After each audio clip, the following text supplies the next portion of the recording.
When people with disabilities protest their lives, particularly with aggressive behavior, the professional response is to put them on behavior programs. It rarely occurs to those of us who do or have done this that we are in fact working in a larger social pattern of keeping dissident voices silent, of keeping the powerless powerless.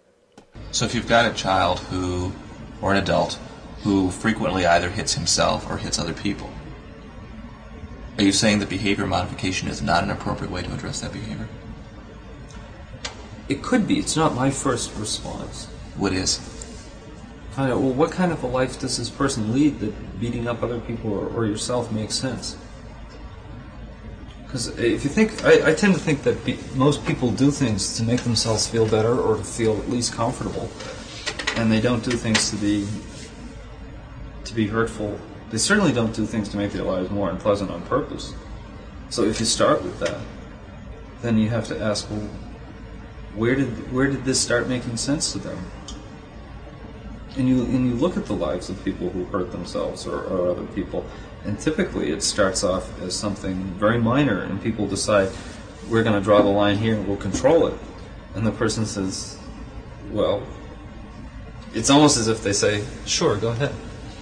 And it escalates and escalates and escalates, and as we've been saying, the worse your behavior is, the worse the service behavior becomes.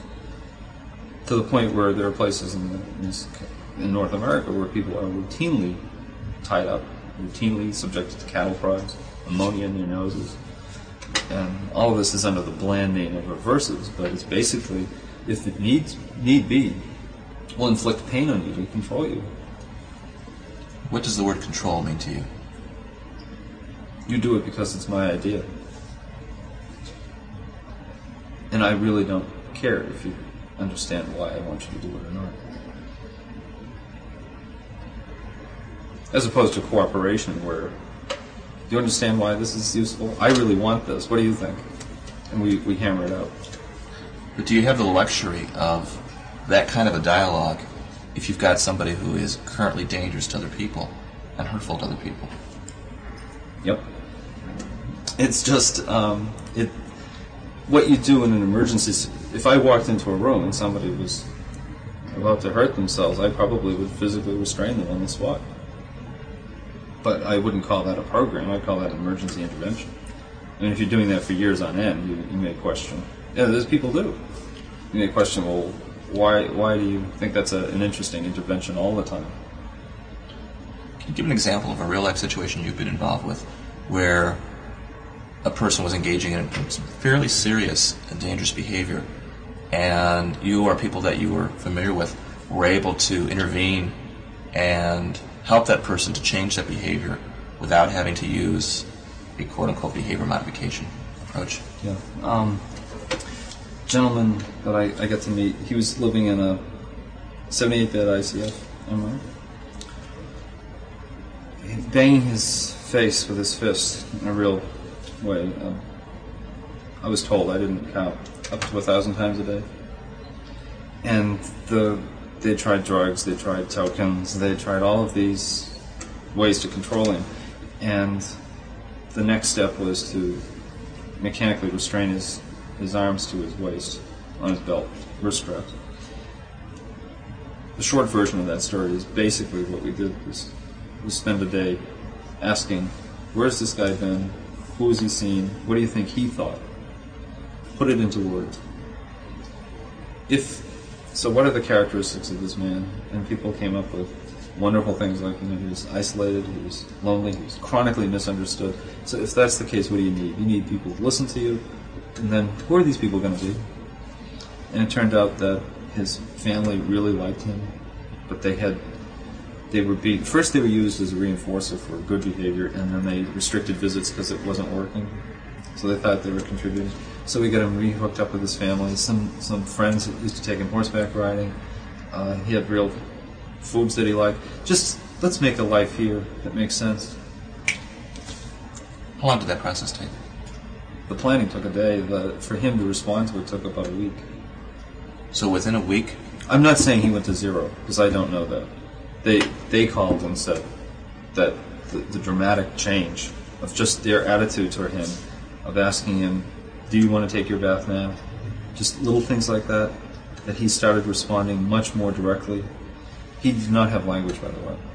And this guy feels much better. And for how long, if you know, had they been trying to use more typical behavior management kinds of techniques in getting rid of the self-injurious behavior? He was 19 when I met him, so he'd had a good 10 years of it. By the way, the one part of that story I don't like is the idea that fast-acting, effective, do this in 1 week, everything will work. My interest was not necessarily to make him do anything. My interest was the life he was living was unbearable, and he had to have a life that was worth getting out of bed for. And my hunch was that once you have a life that's worth having, you don't beat your face. That was only hunch. And I would not have said, well, gee, the horseback riding didn't work, so let's stop that and go to drugs again. In your opinion, is it when you're using the approach that you just described, where you really try to give a person choices and you treat them with respect, and you treat them with respect for their choices, do you continue to gather data, or are data not helpful in that kind of situation? If you can do it in a way that doesn't interfere with the person, I mean, if you're sitting there with a clipboard staring at them, that says something. But if you have an unobtrusive way to do that, I think data is a good way to validate that you feel better about things. Because sometimes programs make us who do the service feel better, but I'm not sure if it has any impact for the person we're concerned about. Sure, data is, it's not like that's the enemy, it's just that for a lot of people it becomes the obsession. Keeping in mind the fact that you feel so strongly that the need for individual choices, that individual choices and the need to make them needs to be respected, and that therefore individual decisions need to be made, what 3 or 4 values would you have for the goal or the purpose of the services we provide to people with severe or profound disabilities? I think my only criterion in the end is that if it's a real service, the person values it, and if they don't, maybe we should stop. Okay. Thank you. Yeah.